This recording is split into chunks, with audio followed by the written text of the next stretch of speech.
Bantamweight bout, the biggest favorite on the card. Montel Jackson, minus 495. Rani Yayha, plus 495. Over under 2.5 rounds, plus 130 for the over, minus 130 for the under. 38-year-old Rani Yayha coming in here. 3-1-1 in his last 5. Still doing the damn thing. Montel Jackson, 30 years old, 12-2, 4-1 in his last 5. Just got the win at MSG against Julio Arce. Who do you got in this one? I think it's all Montel Jackson, especially with Yayha being, a little bit older. Jackson, pretty damn good wherever this thing goes. You look at, he's got 9 UFC fights, and he's only been hit with 1.4 significant strike per minute, which is pretty good. I don't even think he's not going to have to worry about that in this fight anyways, but it just shows you how good and how, understanding he is of the striking game. Mix that in with the offensive wrestling game himself and a decent takedown defense. I just don't see Rani Yayha giving him much trouble, especially being, 38 years old. I think Jackson is a good fighter. I think he's going to get a big win here. Keep climbing. He's on a 3-fight win streak. I mean, Rani Yayha, what's that really even do for your career at this point? I mean, I don't know why. I know he wants to fight, and that's probably who they offered him. But, I mean, you beat Rani Yayha here. You got to start fighting up the ladder a little bit, in my opinion. But I do think it's all Montel Jackson here.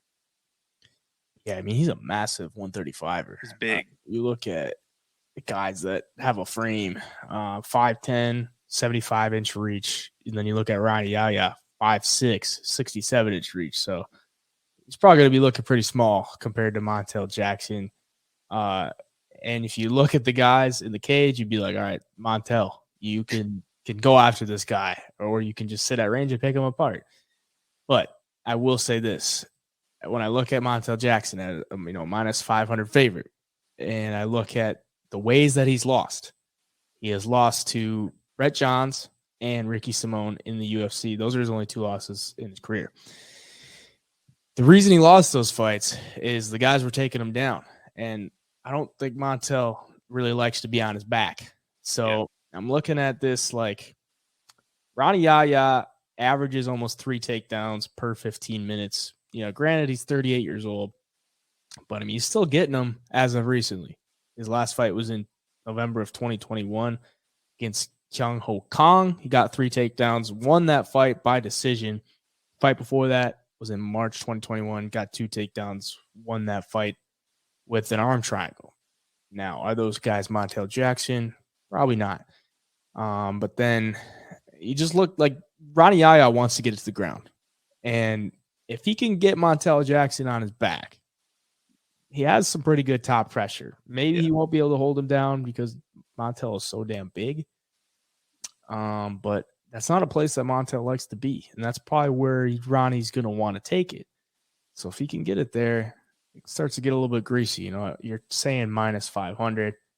It's interesting, but then you bring yourself back to reality and you realize Rani Yayha is 38 years old. Yeah. Could be his retirement fight. Who knows? Montel Jackson's entering his prime. He's a massive dude. And he's had a lot of success as of recently. Just beat Julio Arce, who's no slouch. Yeah, for sure. Beat him pretty decisively as well. So I'll take Montel for the pick. But I don't love the price. I'm not going to lie. Yeah. Obviously, you never love a minus 500 price. But, look at it, and it's like, damn. The path to victory is there. Can Rani Yayha implement it? I don't think so. We'll see. But if he does come back to this, I say I told you so.